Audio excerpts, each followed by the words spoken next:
Hi everybody, it's Honest John again. Now, it's really hard to get a conviction against a cop, no matter how egregious the behavior.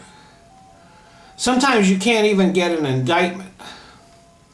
When Officer John Pike pepper sprayed protesters at UC Davis, he clearly and in public committed felony assault on people who were neither a threat nor resisting.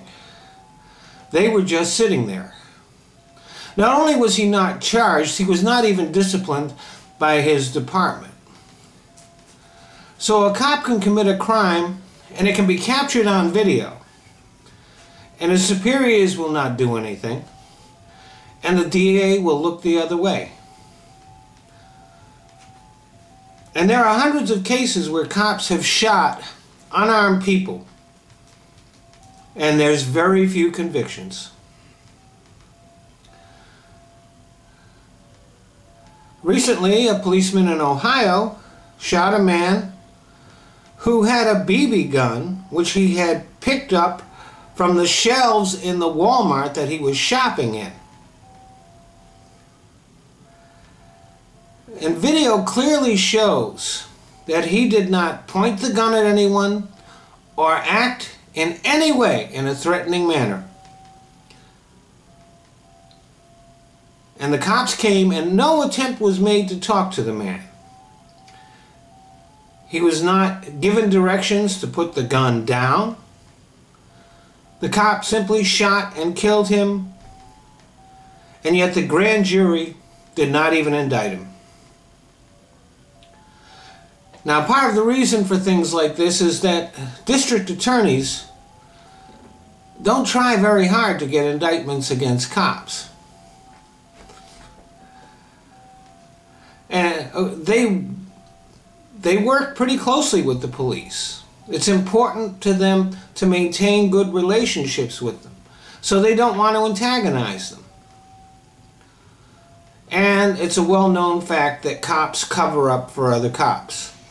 That's one reason why they all get tarred by the acts of the bad ones. But if they're going to behave like that, they deserve it.